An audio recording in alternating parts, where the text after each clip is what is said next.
Hay cosas que duelen más que una puñalada, mi hijo. Es ver la tarjeta de crédito sangrando por culpa de quien criaste con tanto amor.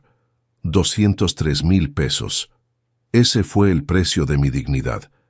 Mi nombre es Eugenio Duarte, tengo 68 años y soy ingeniero civil jubilado. Vivo en Guadalajara, Jalisco, en una casa sencilla pero cómoda que construí con mi propio sudor en la colonia americana, con vista a las montañas. No es una mansión, pero es el lugar donde crié a mi familia y guardé mis mejores recuerdos. También los peores, como van a entender. Si te está gustando esta historia, dale like y suscríbete al canal Voz de los Abuelos. Deja en los comentarios desde dónde estás viendo y qué hora es. Todos los días hay historia nueva aquí en este canal. Yo, un viejo de casi 70 años, nunca imaginé que estaría contando mi vida así. Pero uno necesita compartir los dolores para no morir ahogado con ellos, ¿no es cierto? Trabajé más de 40 años como ingeniero. Hice puentes, edificios, casas. Hasta ayudé en el proyecto del puente Matute-Remus, que conecta Guadalajara con Zapopan. Mis cálculos siempre fueron precisos. Nunca me equivoqué en las medidas o en los materiales. Lástima que no fui tan preciso a la hora de calcular el carácter de mi propio hijo. Las matemáticas de los sentimientos son mucho más complicadas que las del concreto y el acero. Ahorré toda la vida. Cada peso guardado lo pensaba para el futuro de mi familia. Mi finada Marta, que Dios la tenga en su gloria, siempre decía que era muy tacaño, pero yo solo quería asegurar que nuestro hijo, André, nunca pasara necesidades. Pagué su universidad privada de ingeniería, le compré el primer carro, lo ayudé con el enganche del departamento y hasta financié buena parte de esa boda de 200,000 pesos con Camila. Todo eso con el sudor de mi trabajo y mis ahorros. Cuando Marta se fue hace 3 años, víctima de un aneurisma cerebral que nadie esperaba, pensé que mi mundo se había acabado. 42 años de matrimonio, terminados en un abrir y cerrar de ojos, sin oportunidad de despedida. Pensé que al menos tendría el apoyo de mi hijo y mi nuera en ese momento tan difícil. Pero como dice el dicho aquí en nuestra tierra, agua que no has de beber, déjala correr. Y esa agua me mostró la verdadera cara de quien solo te quiere por el dinero. Lo que van a escuchar ahora no es fácil para un padre contar, pero necesito desahogarme. Es la historia de cómo descubrí el valor que mi propia sangre me daba. Nací en Tepatitlán, en el interior de Jalisco, en 1957, hijo de un carpintero y una costurera. Mi padre, Geraldo Duarte, me enseñó desde chico el valor del trabajo honesto. Siempre me decía, Eugenio, el hombre que no sabe el precio de su propio sudor no sabe el valor de nada en la vida. Crecí viéndolo levantarse a las 5 de la mañana y regresar solo después de que se metiera el sol, con las manos callosas pero la sonrisa orgullosa de quien hizo lo que tenía que hacer. A los 18 años, vine a Guadalajara para estudiar ingeniería en la UDG. Fue un sacrificio tremendo para la familia mantenerme en la capital. Mi madre hacía costuras extras, mi papá agarraba trabajos los fines de semana y yo estudiaba de día y trabajaba de noche como velador en un supermercado del centro. Dormía poco, pero soñaba mucho. Me recibí en 1980 con honores. Luego conseguí trabajo en una constructora grande, Constructora Morales, donde estuve 12 años antes de abrir mi propia oficina. Como ingeniero civil, yo no solo construía estructuras, proyectaba sueños.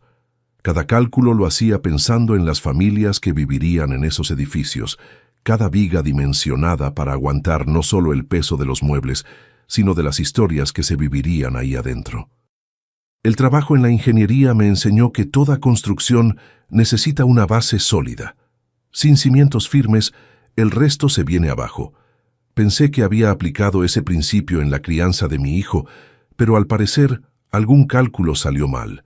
Fue en una obra, precisamente, donde conocí a Marta. Ella era arquitecta recién egresada, llena de ideas modernas. Yo, más conservador, siempre discutía con ella sobre los proyectos. Esto no va a aguantar el peso, le decía. Tú solo piensas en números, Eugenio. ¿Y la belleza? me respondía. Al final éramos el equilibrio perfecto. Yo me aseguraba de que el edificio se mantuviera en pie. Ella se aseguraba de que valiera la pena mirarlo. Nos casamos en 1983 en una ceremonia sencilla en la Catedral de Guadalajara. No teníamos mucho dinero, pero teníamos proyectos más grandes que cualquier construcción. El primero de ellos llegó en 1988, cuando nació André. Nuestra vida cambió completamente con la llegada de ese niño de ojos listos y sonrisa fácil. Desde el principio, tanto Marta como yo hicimos todo para que André tuviera lo que nosotros no tuvimos: escuela privada, clases de inglés, natación, computadora cuando todavía era artículo de lujo. Queríamos que tuviera todas las oportunidades. Cuando dijo que quería ser ingeniero como su papá, el pecho se me llenó de orgullo. Me imaginé a los dos lado a lado construyendo el futuro. André entró a la universidad privada, insistió en que no quería estudiar en la pública como yo. Decía que era cosa de pobres. Eso me molestó, pero Marta dijo que era cosa de la juventud. Pagué cada peso de esa colegiatura astronómica, aun cuando significaba posponer nuestros propios planes de viaje o remodelación de la casa. Cuando se recibió, monté una oficina nueva y más grande, pensando en que trabajaríamos juntos. Compré equipos modernos, computadoras de última generación, todo de lo bueno y lo mejor. André trabajó conmigo exactamente 8 meses antes de decir que quería seguir su propio camino. Su camino fue un puesto en una multinacional, donde trabajaba mucho menos y ganaba mucho más que en nuestra oficina familiar. Fue en esa empresa donde conoció a Camila, una administradora de empresas que trabajaba en el área financiera, bonita, inteligente, ambiciosa. Desde la primera cena en que la trajo a casa, noté cómo le brillaban los ojos cuando André hablaba de mi patrimonio, pero ignoré las señales. «Son ideas tuyas, Eugenio», decía Marta, siempre creyendo lo mejor de las personas. Cuando anunciaron el compromiso, les ofrecí como regalo el enganche de un departamento. No era lujoso, pero estaba en una buena colonia, con vista a las montañas. Camila torció la nariz. «Es muy pequeño, André», la escuché susurrándole cuando pensaba que no estaba oyendo. Al final, compraron un departamento más grande con mi ayuda financiera, por supuesto. Luego vino la boda. ¡Ay, esa boda! 200,000 pesos tirados en una fiesta de un día. Yo quería algo más sencillo, pero Camila insistió en cada detalle carísimo. Las flores importadas, el banquete francés, el mariachi de 12 músicos, el vestido de diseñador. «Solo te casas una vez en la vida, don Eugenio», decía con esa sonrisa calculada. Poco sabía yo que ese era solo el comienzo de los gastos. Marta, siempre conciliadora, me convenció de pagar. «Es el sueño de nuestro hijo, Eugenio. Tanto que trabajaste, ahora es hora de cosechar los frutos». Y cedí. Abrí una cuenta mancomunada con André para facilitar los pagos de la boda. Al fin y al cabo, era mi único hijo, mi orgullo, mi legado. Y mantuve esa cuenta después para emergencias y para ayudar cuando necesitaran. Pero las señales fueron apareciendo. Primero, los regalos caros que André le daba a Camila sin tener cómo pagarlos. Después los viajes internacionales todos los años, siempre en hoteles de lujo, la ropa de marca, las cenas en restaurantes caros, todo eso con un sueldo que, por más bueno que fuera, no cubriría ni la mitad de esos gastos. Marta empezó a preocuparse también, pero nunca llegamos a confrontar a André directamente. «Ya es adulto, debe saber lo que está haciendo», decía, aún sin mucha convicción. Y entonces, hace 3 años, ella partió de este mundo sin aviso previo. Un aneurisma cerebral se la llevó un domingo soleado de marzo, mientras preparábamos una comida familiar que André y Camila cancelaron a última hora. El vacío fue inmenso. 42 años juntos, terminados así, sin despedida. En los primeros días después del funeral, André y Camila hasta aparecieron con frecuencia, pero pronto las visitas se fueron espaciando. Una vez al mes, después cada 2 meses. En las fiestas de fin de año, Recibían invitaciones imperdibles para viajes con los amigos importantes de ella. Yo estaba solo, lidiando con el duelo y con la casa vacía. Fue en esa época que empecé a prestar más atención a los estados de cuenta, a los movimientos de la cuenta mancomunada. Pequeños retiros al principio, después transferencias mayores, siempre coincidiendo con algún artículo de lujo nuevo que veía en sus redes sociales. Las primeras señales de que las cosas estaban cambiando vinieron cuando, en una de las raras visitas de ellos, escuché a Camila hablando por celular en el patio.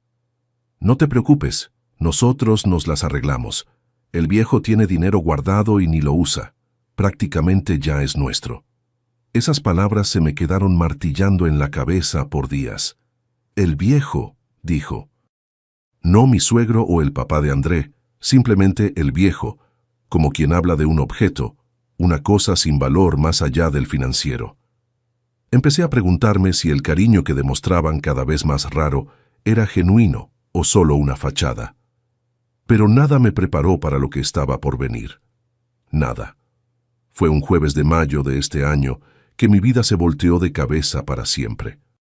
Estaba tomando mi café de la mañana en la terraza, sintiendo la brisa de las montañas y observando los pájaros, cuando sonó el celular.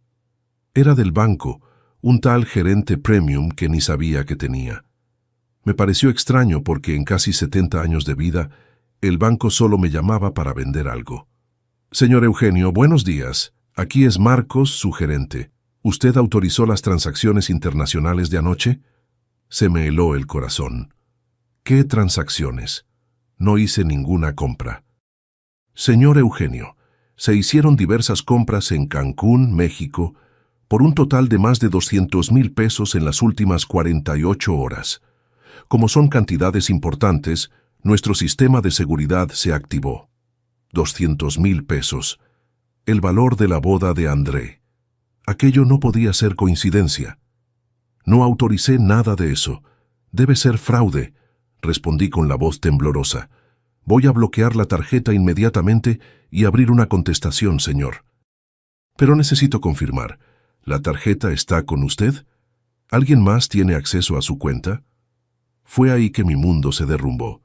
Recordé que André tenía acceso a la cuenta mancomunada, esa misma que abrí en la época de su boda. Nunca la había cerrado porque confiaba en él. Confiaba en el pretérito imperfecto, porque nada más era perfecto en mi vida. «Mi hijo tiene acceso», dije bajito, como quien confiesa un pecado. Hubo un silencio incómodo en la línea. El gerente entendió al instante. «Entiendo, señor. En ese caso necesitamos que venga a la sucursal para formalizar la situación. Si es caso de uso no autorizado, aun siendo un familiar, usted necesitará decidir si quiere seguir con una contestación formal». Colgué el teléfono sintiendo el peso del mundo en los hombros. No quería creer. Mi hijo, mi propio hijo. Pero antes de tomar cualquier decisión, necesitaba estar seguro. A veces uno prefiere engañarse, ¿saben? Prefiere creer que todo es un malentendido. Le marqué a André. Sonó y se fue al buzón. Intenté de nuevo. Nada. Le mandé mensaje. «Hijo, necesito hablar contigo urgente. Márcame». Ninguna respuesta. Intenté con Camila. Lo mismo. Fue entonces que recordé. Habían comentado algo sobre vacaciones semanas atrás, pero no habían dado detalles. «Vamos a descansar un poco, papá. El trabajo ha estado pesado», dijo André en la última visita relámpago. No había relacionado una cosa con la otra hasta ese momento. Le marqué a la empresa de André. La secretaria, toda apenada, me informó que él había tomado vacaciones de 2 semanas. Camila también estaba de vacaciones de su trabajo. Todo encajaba como un rompecabezas macabro. Fui al banco esa misma mañana. El gerente, un muchacho joven con cara de estar apenado, me mostró los estados de cuenta. Hotel de lujo en Cancún, compras en tiendas de marca, restaurantes carísimos, spa, paseos en helicóptero, todo pagado con mi tarjeta. La última compra había sido hace pocas horas, un collar de diamantes de una joyería famosa. 203,000 pesos en total, reventando completamente mi límite. «Señor Eugenio», Como es una cuenta mancomunada, técnicamente su hijo está autorizado a hacer estas transacciones, explicó el gerente.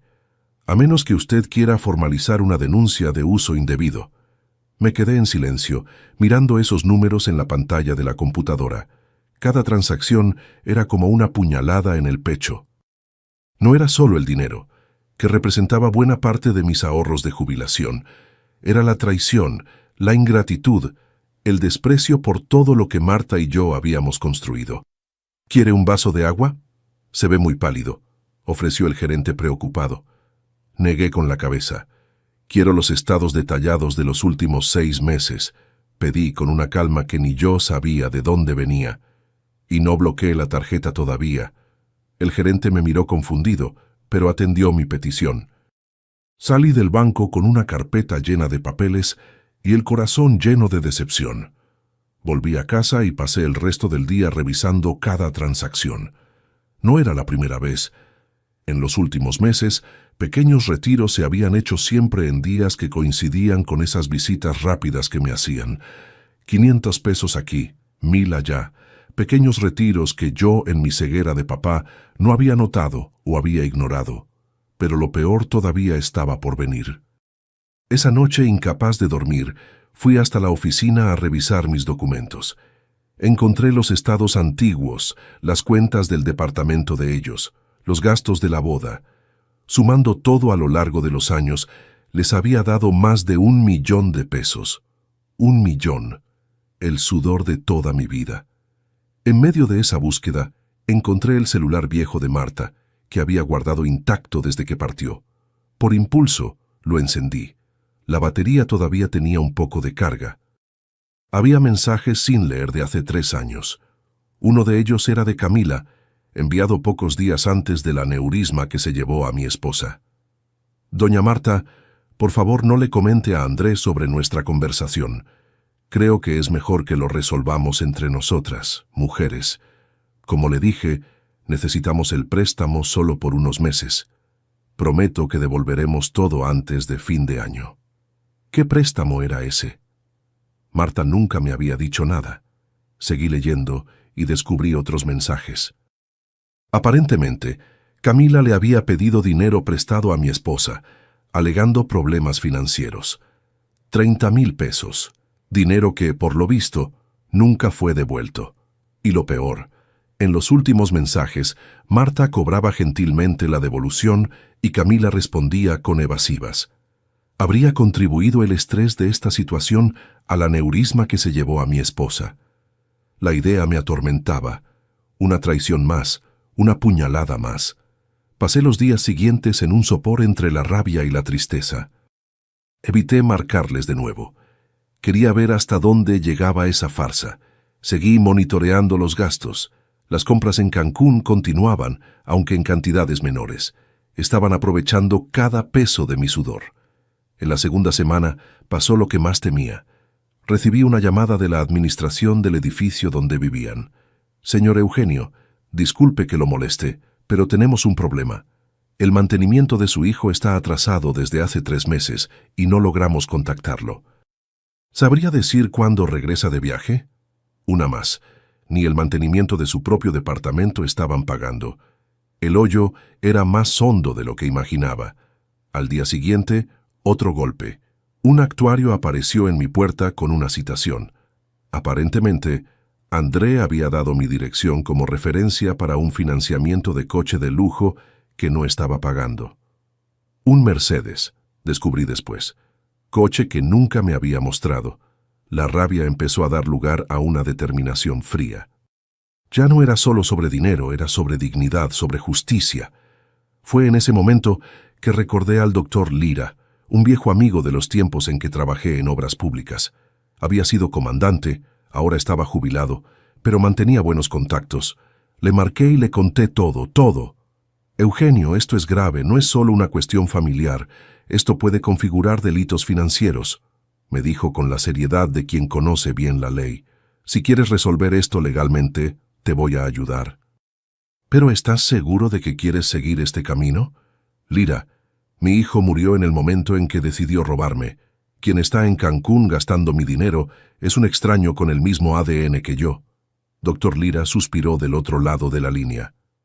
Ven a mi casa mañana. Trae todos los documentos, estados de cuenta, todo lo que tengas. Al día siguiente, fui a su casa. Pasé horas explicando cada detalle, cada transacción, cada mensaje encontrado. Él tomaba notas, hacía preguntas, analizaba los documentos con ojos expertos.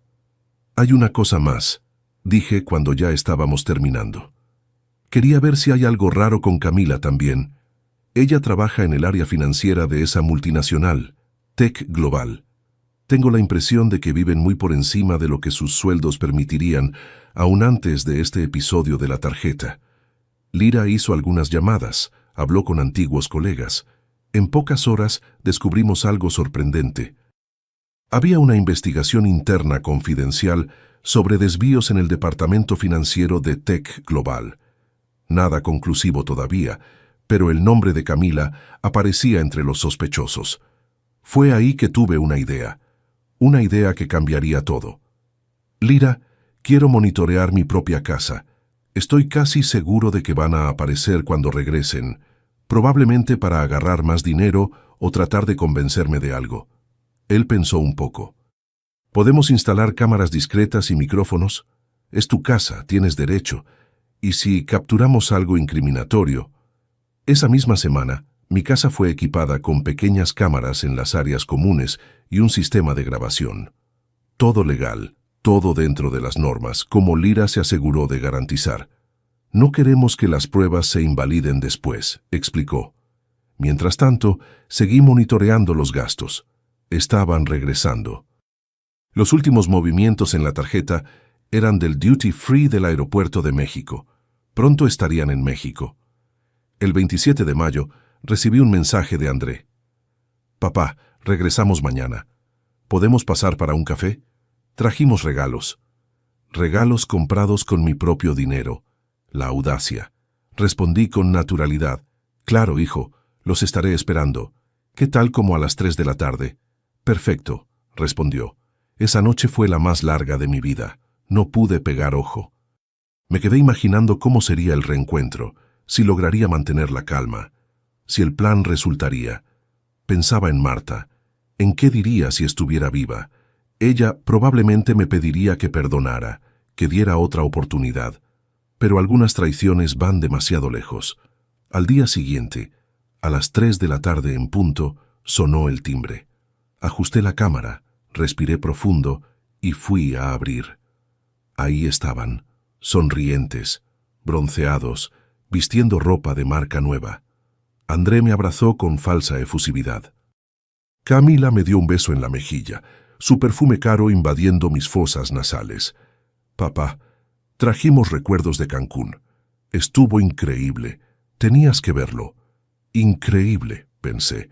203,000 pesos de increíble. Pasen. Hice café. Dije con una sonrisa que me dolía en la cara. Entraron hablando sin parar sobre las maravillas del viaje, los paseos, el hotel simplemente divino. Ninguna mención al dinero, a la tarjeta, a nada de lo que realmente importaba. Nos sentamos en la sala y Camila sacó de la bolsa una cajita. Mire, trajimos esto para usted. Es una escultura maya auténtica. Tomé el objeto, una pequeña estatuilla que sabía bien no podría haber costado más de 50 pesos en las tiendas de souvenirs, tal vez menos. Gracias, muy bonita, dije poniéndola sobre la mesa. ¿Y entonces, papá, cómo ha estado?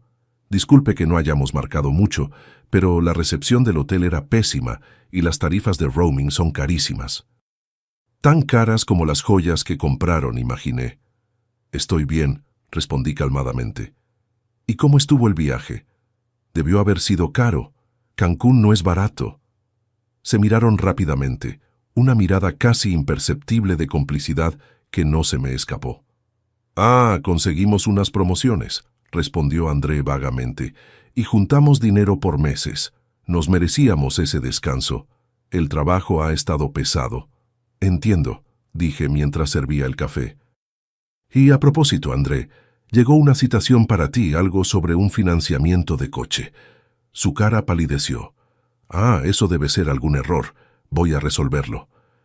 Y también llamaron del condominio sobre mensualidades atrasadas. Más vergüenza, más excusas flojas. La conversación siguió así, con ellos tratando de desviar el tema cada vez que yo introducía un tópico delicado. Fue entonces que decidí echar el anzuelo. Hijos, necesito contarles algo. Creo que voy a vender esta casa. ¿Vender? Pero papá, siempre has amado este lugar. ¿Fuiste tú quien la construyó?, exclamó André genuinamente sorprendido.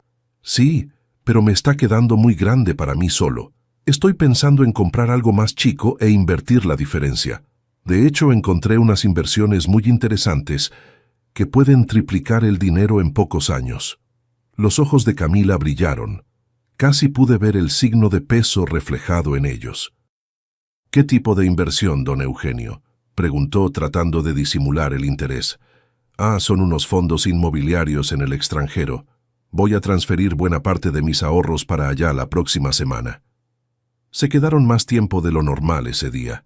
De repente, estaban súper interesados en mi vida, en mis planes, en mi salud. Cuando finalmente se fueron, prometieron regresar el fin de semana para seguir esa conversación sobre inversiones. En cuanto cerré la puerta, corrí a la oficina, donde Dr. Lira esperaba monitoreando las cámaras. Tenía una sonrisa en la cara. Lo logramos, Eugenio. Después de que fuiste a la cocina por más café, se quedaron solos en la sala. Mira, me mostró el video en la computadora. Ahí estaban André y Camila, solos hablando bajito. André, ¿oíste? Va a vender la casa y eso de la inversión en el extranjero. Necesitamos actuar antes de que se gaste todo, susurraba Camila agitada. ¿Qué quieres que haga? No puedo simplemente pedirle el dinero, va a sospechar, respondió André. No seas idiota.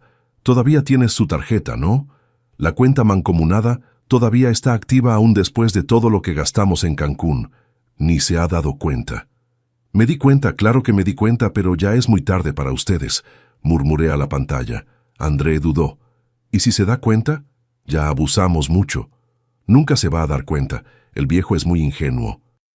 Además, es prácticamente una herencia adelantada. Algún día todo va a ser tuyo de todas formas. Pero ¿y la historia del coche y el condominio? Ya está sospechando. Engatúsalo. Siempre lo has hecho.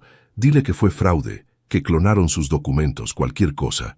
Mientras tanto, agarramos su tarjeta y transferimos todo a nuestra cuenta en el extranjero.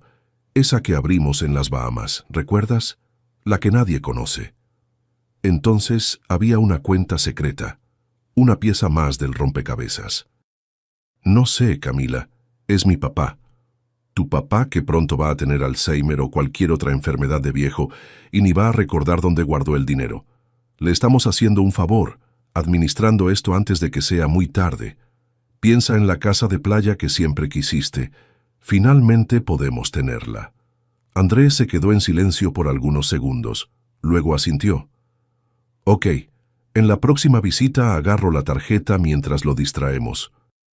La grabación terminó ahí, pues yo regresaba a la sala con más café, pero ya teníamos suficiente, más que suficiente. Lira puso la mano en mi hombro. Eugenio, esto es prueba contundente, junto con los estados de cuenta, los mensajes de Camila a tu esposa y la investigación en su empresa. Tenemos un caso sólido. Abuso financiero contra adulto mayor, apropiación indebida, posible fraude, sin hablar de la planeación de un nuevo delito. ¿Y qué hacemos ahora?, pregunté con un nudo en la garganta. ¿Ahora? Ahora preparamos la trampa y cuando regresen el fin de semana por la tarjeta, van a encontrar algo muy diferente. Pasé los días siguientes reuniendo más pruebas, organizando documentos, preparándome para lo que venía. Con cada papel que revisaba, cada estado que examinaba, mi corazón se endurecía un poco más. Ya no había espacio para dudas o sentimentalismos. Ellos habían hecho su elección. Ahora era hora de enfrentar las consecuencias. El sábado a las 2 de la tarde regresaron como prometido. Vinieron con una botella de vino caro, probablemente comprado con mi dinero, y más regalos. La farsa continuaba. Papá, estuvimos pensando, ¿por qué no viajas con nosotros la próxima? Te haría bien salir un poco, conocer lugares nuevos. sugirió André, mientras Camila sonreía, sus ojos constantemente escaneando la sala, probablemente buscando dónde guardaba mis tarjetas. «Es buena idea», respondí, sirviendo el vino que trajeron. «De hecho, he estado pensando en hacer algunos cambios en la vida, incluso financieros». «¿Qué tipo de cambios?», preguntó Camila, súbitamente interesada. «Bueno, para empezar estoy pensando en cerrar algunas cuentas bancarias, consolidar todo, incluso esa cuenta mancomunada que tengo contigo, hijo». El vaso de André tembló ligeramente. «Pero papá, esa cuenta es útil para emergencias, ¿recuerdas? Fuiste tú mismo quien insistió». «Sí, pero ahora creo que es mejor reorganizar todo. Y sabes, hablando de reorganizar, recibí una llamada muy extraña del banco esta semana, algo sobre compras en Cancún». El silencio que siguió fue ensordecedor. André tragó saliva. Camila se congeló con el vaso a medio camino de la boca. «Extraño, ¿no? Más de 200,000 pesos en compras en México, y yo aquí sin haber pisado nunca allá». «Papá, puedo explicar», comenzó André, pero lo interrumpí. «No, hijo, déjame terminar. ¿Sabes qué es más extraño todavía? Descubrir que tu propio hijo, ese que criaste, educaste, le pagaste universidad, boda, departamento, ese mismo hijo piensa que eres solo un viejo idiota, un banco ambulante del que puede sacar dinero a su antojo». Estaban pálidos. Ahora Camila trató de intervenir con su voz melosa de siempre. «Don Eugenio, hubo un malentendido. Nosotros íbamos a devolver, claro. Solo estábamos esperando a que tuviera Alzheimer o me muriera. ¿Cuál era el plan, Camila? Porque los escuché a los dos aquí mismo en esta sala planeando cómo robar el resto de mi dinero». Fue en ese momento que sonó el timbre. André y Camila miraron hacia la puerta confundidos. Me levanté calmadamente. «Deben ser nuestros invitados». «¿Invitados?», preguntó André, visiblemente nervioso. Abrí la puerta. Ahí estaban Dr. Lira, un actuario y 2 policías, exactamente como planeamos. «¿André Duarte y Camila Rodríguez Duarte?», preguntó el actuario entrando a la sala. «Tengo aquí una orden de citación y cateo». Lo que siguió fue una escena que jamás olvidaré. Sus caras pasando del shock a la indignación, después al miedo y finalmente a la desesperación. Camila gritaba tratando de culparme, diciendo que estaba senil, que era todo un malentendido. Andrés simplemente se desplomó en el sillón, cubriéndose la cara con las manos. «Encontramos esto en su bolsa, señor», dijo uno de los policías mostrando mi tarjeta de crédito, esa de la cuenta mancomunada que pretendían usar de nuevo. Mientras los policías explicaban el procedimiento y les leían sus derechos, yo observaba en silencio. No sentía satisfacción, ni alegría, ni siquiera rabia. Solo un vacío inmenso, como si una parte de mí hubiera muerto en ese momento. «¿Por qué, André?», pregunté cuando tuvimos un breve momento a solas mientras se llevaban a Camila afuera. Él no levantó los ojos.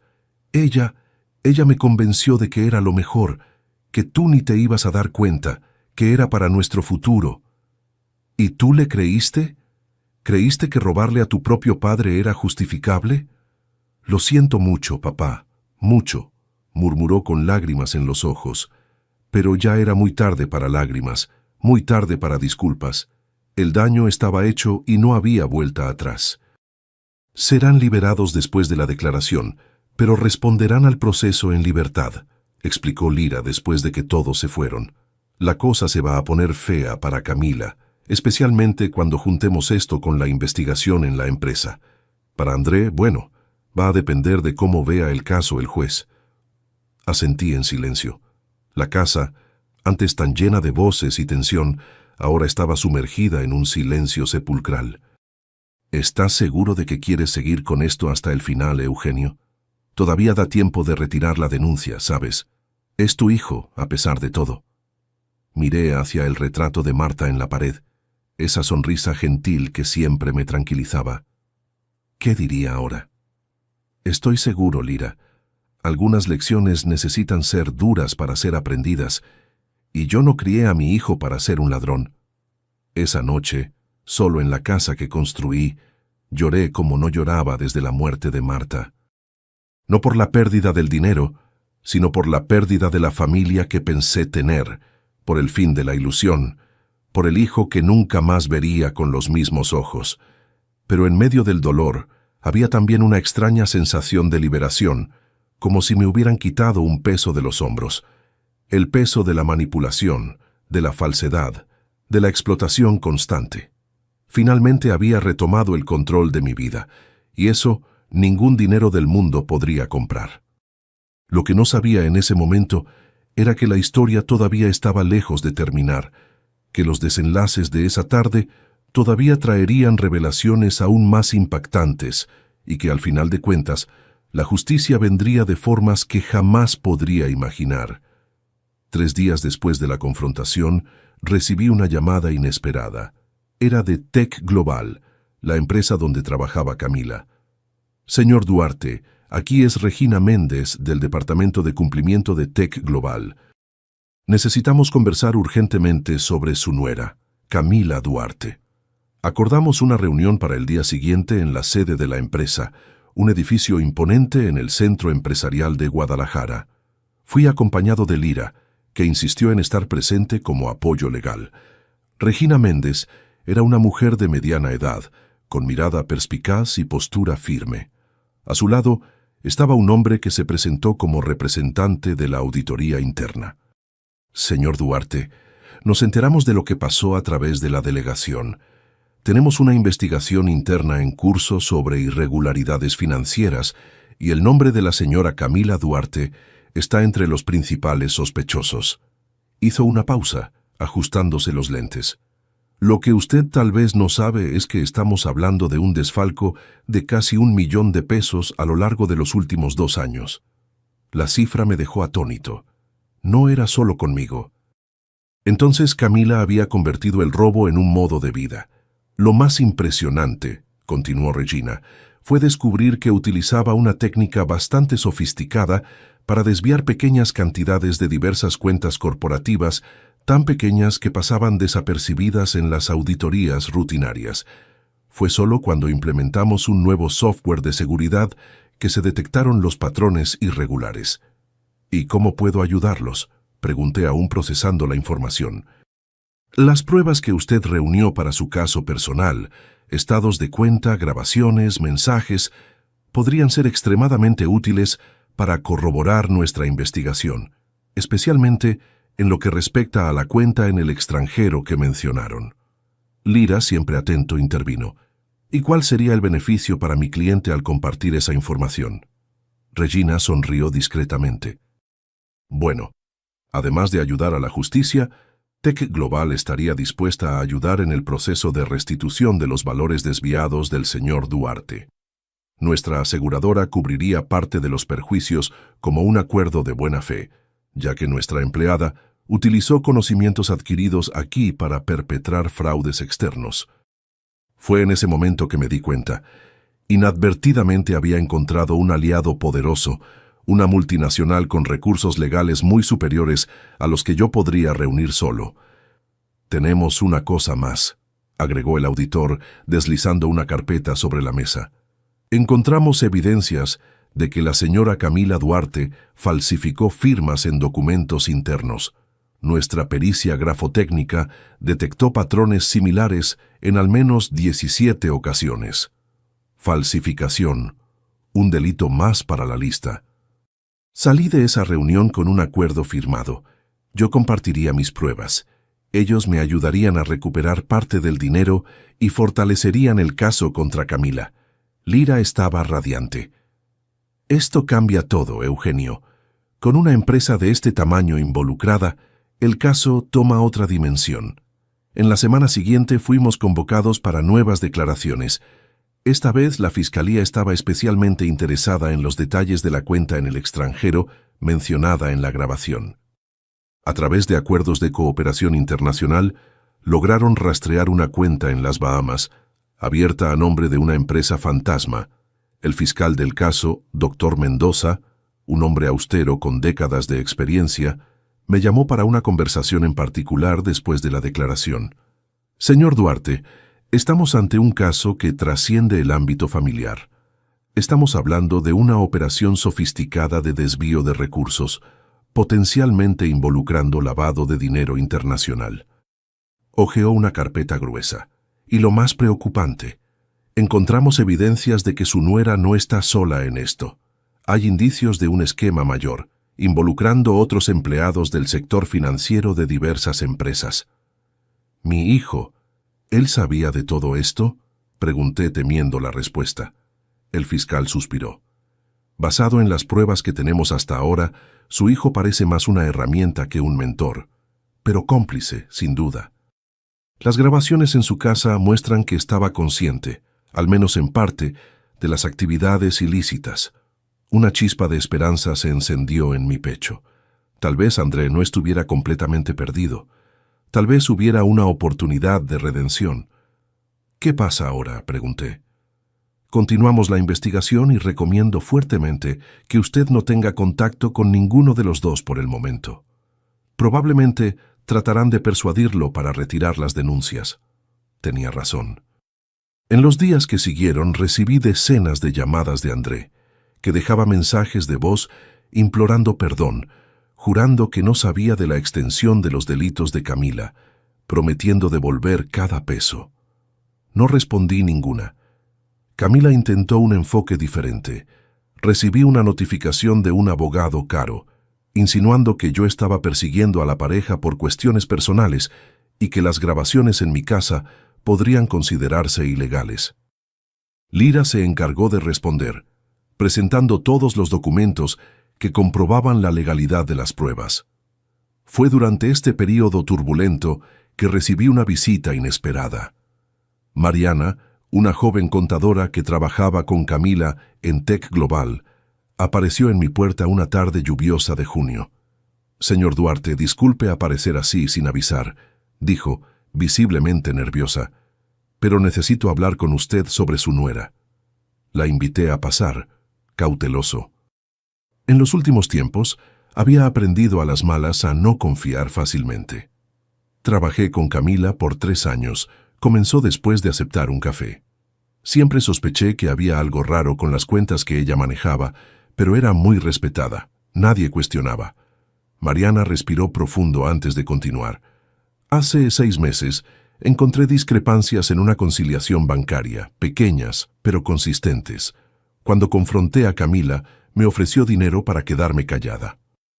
¿Y aceptaste?, pregunté sin juicio en la voz.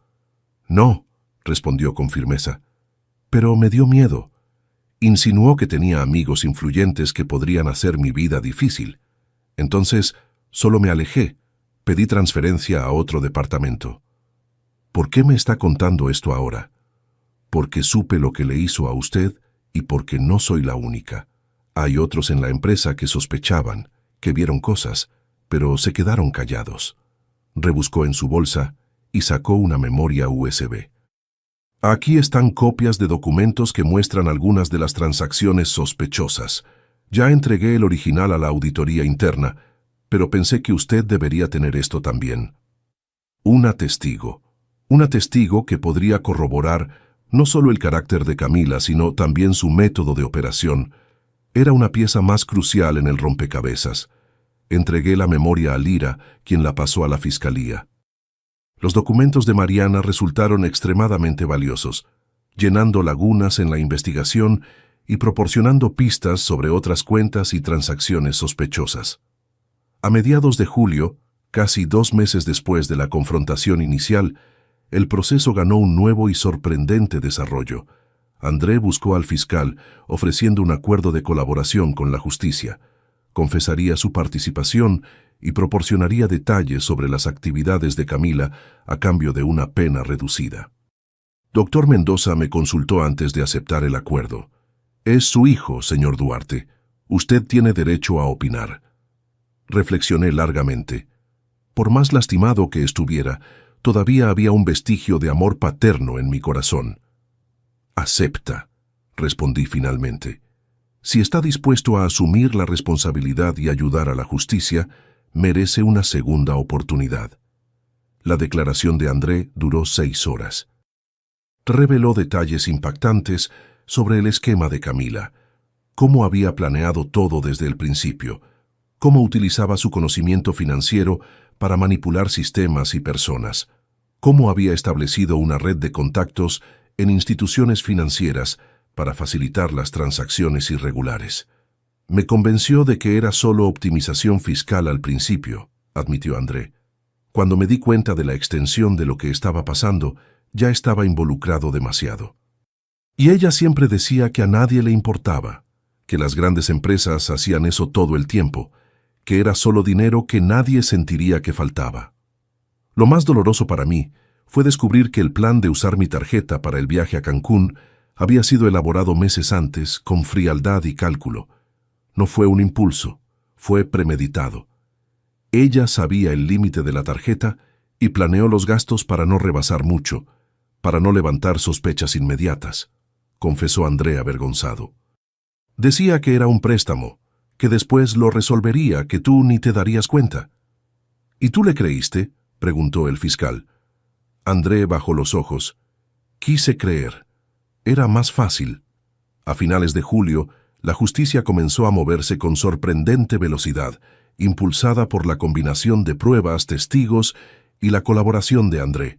Tech Global, preocupada por su reputación, estaba presionando por una resolución rápida del caso.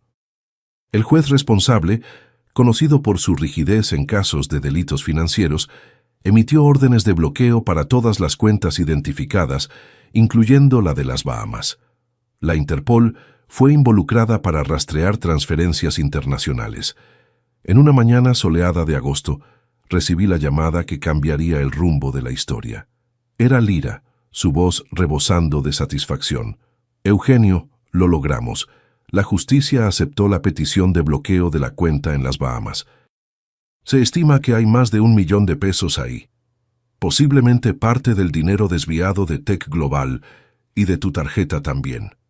Sentí que las piernas me flaqueaban. Me senté lentamente en la silla de la cocina. ¿Vamos a recuperar gran parte? Sí. El proceso de repatriación puede tardar, pero el dinero está asegurado. Además, la aseguradora de Tech Global ya aprobó el resarcimiento de parte de los valores, como prometió. Y hay más. El juez determinó la prisión preventiva de Camila debido al riesgo de fuga y la gravedad de los delitos. Una semana después, vi por la televisión local la noticia del arresto de Camila y otros 2 empleados de empresas diferentes. Todos parte del mismo esquema. El reportaje mencionaba un sofisticado sistema de desvío de fondos corporativos y fraudes financieros, con perjuicios estimados en más de 5 millones de pesos. André, gracias al acuerdo de colaboración y la devolución de algunos bienes, recibió una pena alternativa: 2 años de servicios comunitarios, multa sustancial y la obligación de participar en programas de rehabilitación financiera. Perdió el empleo, claro, y su reputación profesional estaba arruinada, pero al menos no iría a la cárcel. A finales de agosto, cuando los polvos comenzaban a asentarse, recibí otra visita inesperada. Era André, flaco, pálido, con ojeras profundas y la mirada de quien carga un peso inmenso. «Papá», dijo simplemente parado en el umbral de la puerta, sin atreverse a entrar. Nos quedamos en silencio por algunos segundos, el abismo entre nosotros pareciendo insalvable. «¿Puedo entrar?», preguntó finalmente con voz baja. Abrí espacio, permitiendo su paso.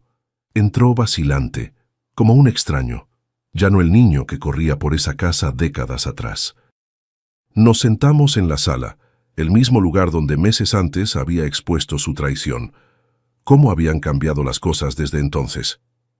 «No vine a pedir perdón», comenzó, mirando sus propias manos. «Sé que lo que hice es imperdonable. Vine solo a decir que estoy tratando de arreglar mi vida. Conseguí un trabajo sencillo. Estoy yendo a terapia y estoy vendiendo el departamento para pagar lo que debo». Asentí en silencio. Camila me manipuló, sí, pero yo la dejé. Fui débil, codicioso y traicioné la confianza de la persona que más se sacrificó por mí en la vida. Finalmente levantó los ojos, enfrentando mi mirada. «Tú y mamá merecían un hijo mejor». Tu madre siempre creyó en tu potencial, respondí sintiendo un nudo en la garganta. Decía que tenías buen corazón a pesar de los errores. Se equivocaba, murmuró. Tal vez, o tal vez te perdiste en el camino. Las personas pueden perderse, André, pero a veces pueden encontrarse de nuevo. Me miró sorprendido, probablemente esperando más rabia, más acusaciones. No estoy diciendo que confío en ti de nuevo, aclaré. La confianza, una vez rota, es como un jarrón de cristal hecho pedazos. Aunque juntes los fragmentos, las grietas siempre estarán ahí. Pero, preguntó con un leve temblor en la voz, pero eres mi hijo, y a pesar de todo, quiero creer que existe algo de la educación que tu madre y yo te dimos que todavía sobrevive dentro de ti. En ese momento vi algo que no esperaba volver a ver, una lágrima genuina en los ojos de André. No las lágrimas calculadas del día de la confrontación, sino una emoción real, cruda, dolorosa. Gracias, susurró. No me lo merezco. No, concordé. No te lo mereces. Pero parte de ser padre es dar a los hijos no lo que se merecen, sino lo que necesitan. Se levantó para irse, pareciendo simultáneamente más liviano y más pesado. Si quieres, dije mientras se dirigía a la puerta, puedes venir a cenar aquí el domingo. Nada de tarjetas de crédito o cuentas bancarias, solo una cena sencilla. André se detuvo, de espaldas a mí. Vi sus hombros temblar ligeramente. Me gustaría mucho, respondió con la voz entrecortada. Cuando se fue, me quedé en la terraza observando las montañas a lo lejos. Las mismas montañas que contemplaba esa mañana de mayo, cuando todo comenzó a desmoronarse. Las mismas montañas, pero yo ya no era el mismo hombre. La justicia se había hecho de una forma que jamás podría prever. El dinero se estaba recuperando. Los culpables estaban enfrentando las consecuencias y tal vez, solo tal vez, un camino hacia la reconciliación estaba comenzando a dibujarse en el horizonte. Miré hacia el cielo, imaginando a Marta allá arriba, observando todo. Tenías razón, mi amor, murmuré. Siempre hay esperanza, aún después de la tormenta más devastadora. Y por primera vez en muchos meses sentí una paz genuina instalarse en mi corazón. Una paz que ningún dinero del mundo podría comprar. Hoy, 3 meses después de ese domingo en que André volvió a pisar mi casa, muchas cosas han cambiado. La vida tiene esas vueltas que ni el mejor ingeniero podría calcular. Como decía mi papá, estructura buena es la que se mantiene en pie aún después del huracán. Camila fue condenada a 6 años de prisión en régimen semiabierto. La investigación terminó revelando un esquema mucho mayor de lo que imaginábamos inicialmente, involucrando otros empleados de varias empresas. El dinero de la cuenta de las Bahamas fue recuperado, no todo, pero buena parte, y Tech Global cumplió la promesa de resarcir parte de mis perjuicios. Al final de cuentas recuperé casi el 80% de lo que me quitaron. Pero ¿saben qué aprendí? Que el dinero era el menor de los valores robados. Lo que realmente me hacía falta era la confianza, el respeto, los lazos familiares que pensé haber perdido para siempre. André está reconstruyendo su vida escalón por escalón.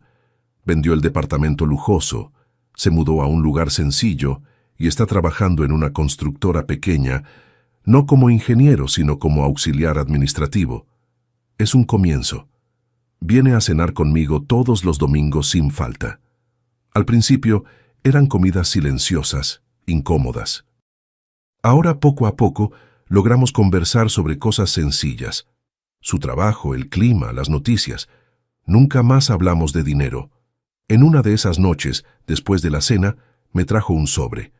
Dentro había recibos, pequeños depósitos en mi cuenta. 50 pesos, 100 pesos por vez.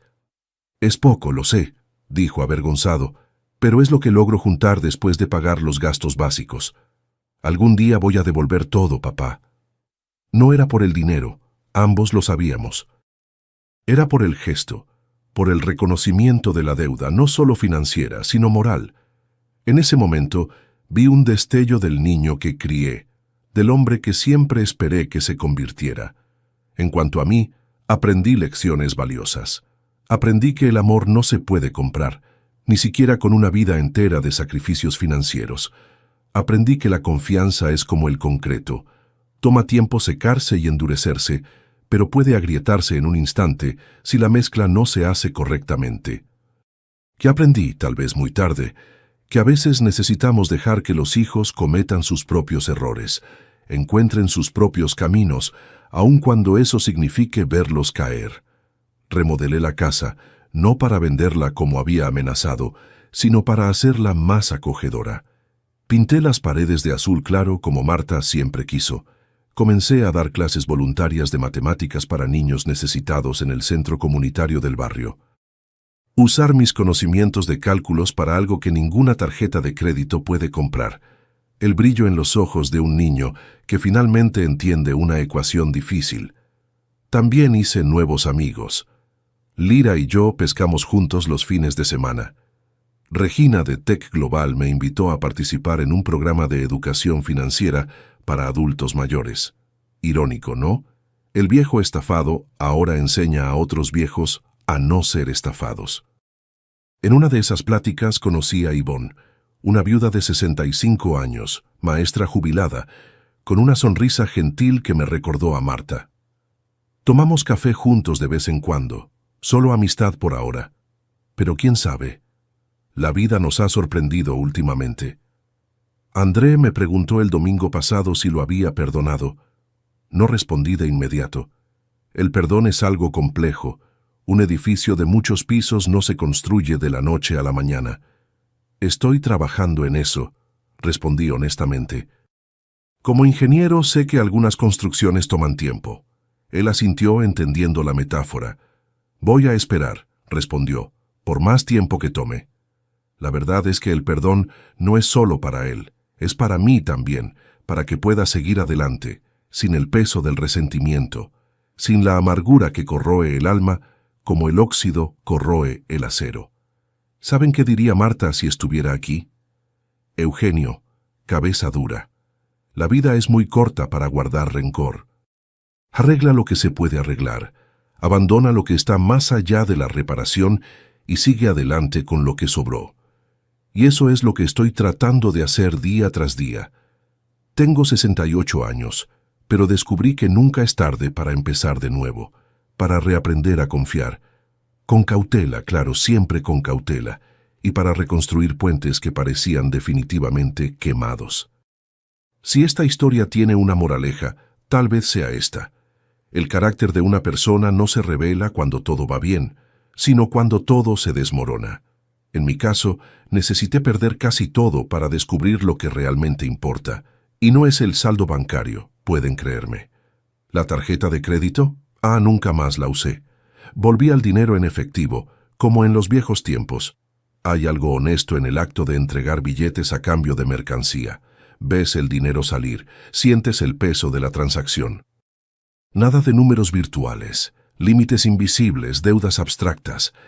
Y la soledad que mencioné al principio todavía aparece de vez en cuando en las noches de tormenta, cuando la casa cruje y no hay con quien compartir los miedos. En los aniversarios de bodas que celebro solo con un brindis silencioso para Marta. Pero ya no es una soledad desesperada, es solo parte de la vida, como la marea que viene y va. Recientemente, André me invitó a conocer su nuevo trabajo. Fui un poco receloso. La constructora es pequeña, nada comparado con los grandes proyectos que ejecuté.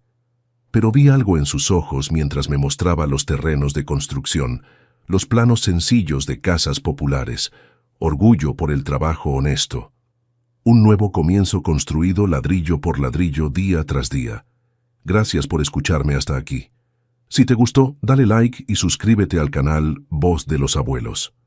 Quien vio hasta el final, comenta ahí abajo la palabra reconstrucción. Y no dejen de ver las otras historias aquí del canal, aquí en la pantalla. Hay dos que les van a gustar. Un abrazo de este viejo de aquí.